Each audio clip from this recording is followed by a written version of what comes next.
Bulara iyin için diye oturuyorum da. Ha, kavga. Yani akmak mıyıkman ne hödür öder diye. Son yani. Vah. Gülüşmek değişmiyor. Bir vaqtda bir o pirlen bir meriyet halmış da.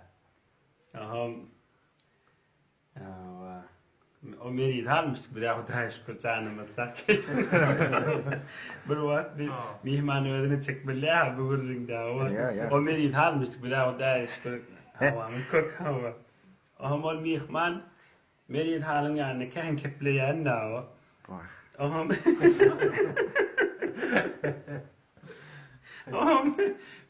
Beni hala adama ettir. Vakşı bir tuvar men sorma geliyerli kan kepleyer diptir. Ol gelin meri sormana gelin ol düşünmeyen ne? Onu diptir. Ay diptir. Haca hon diptir. Hon müstügol belki Abdullah ibn Mübarek da. Şun Abdullah ibn Mübarek kaşı meri dal.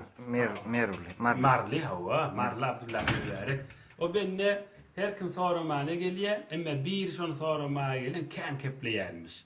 O meri adamı kan kepleme gerek yok. Yok mu ya da? Abdullah ibn Mübarek kuddise sirruhu ol büyük insan ayıptır. Yüzüne ayıtmağa da çekin ya olur yürü ağırtmadığı adamlar da evliya adamlar. Vakşı bir tuhur geliyerler katı kan kepleye diptir da. O da ayıptır.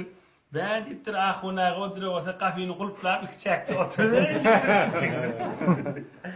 Am Abdullah ibn Mübarek ayıptır. Ben munina qav diptir yani kafini taşından kulpla. Öyle çıktı. Çıktı gitti. Çıkıp taşından vurdu.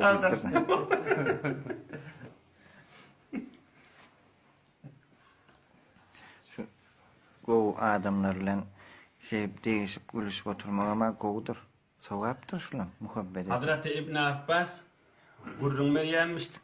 Gurrun tökönüp uğranına doğru neklen yadarlarını bilip gülüşme gurrun aydıp güldürüyenmiştik.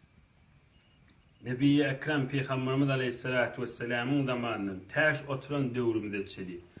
Tamam çın büyük alimlerin ve tebiatlarının köpsü teorinin neklen yadan vaktinde gülüşme gurrun aydıyenmiştik da. Elbette dinimizin gurrunu da aşağı. Yürekler açık gülüşme gurrun. Evet yürekler açık arasında da. Ol maksatları teorinin nekleri bir Müslüman şartlarını hatvet bilen saklamak da.